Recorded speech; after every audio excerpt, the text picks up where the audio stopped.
Ang ostrich, na kilala bilang alamid sa Tagalog, ay isang kaakit-akit at kapansin-pansing ibon na nagtataglay ng kakaibang lugar sa kaharian ng hayop. Ito ay kabilang sa pamilya Struthinidae at katutubong sa Africa, na ginagawa itong pinakamalaki at pinakamabigat na ibon sa planeta.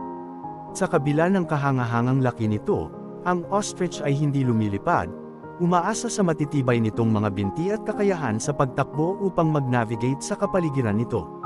Sa kulturang Tagalog, ang ostrich ay kadalasang ginagamit na metaphorical upang ilarawan ang isang taong matigas ang ulo o ayaw makinig, dahil pinaniniwalaan na ang ostrich ay ibinabaon ng ulo sa buhangin kapag pinagbantaan, bagaman ang pag-uugali na ito ay isang alamat.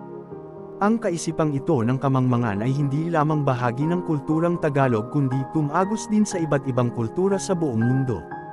Ang ostrich ay nag-evolve ng mga natatanging adaptasyon upang mabuhay sa tirahan nito.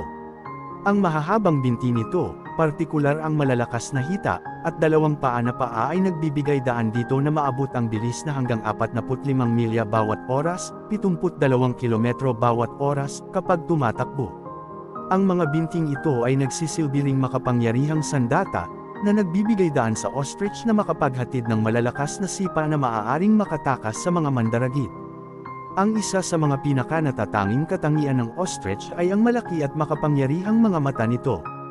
Ang mga mata na ito ang pinakamalaki sa anumang land vertebrate at nagbibigay sa ibon ng pambihirang paningin, na nagbibigay daan upang makita ang mga mandaragit mula sa malayong distansya. Ang mga ostrich ay mayroon ding matalas na pandinig, na sumasaklaw sa kanilang kahangahangang paningin. Ang pagkain ng ostrich ay nakararami sa herbivorous, na binubuo ng iba't ibang halaman, buto, at prutas.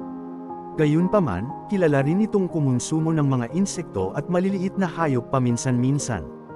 Ang naaangkop na dieta na ito ay nakakatulong sa kaligtasan nito sa magkakaibang ecosystem. Ang mga gawi sa pag-aanak at pagpaparami ng mga ostrich ay nakakaintriga rin. Sa ligaw, karaniwang bumubuo sila ng mga maluwag na grupong panlipunan, na may dominanteng lalaki at isang grupo ng mga babae. Ang mga babae ay nangangitlog sa isang communal nest, na kung saan ang nangingibabaw na babae incubate sa araw, habang ang nangingibabaw na lalaki ay humalili sa gabi. Ang dibisyon ng paggawa ay nakakatulong na protektahan ang mga itlog mula sa mga mandaragit.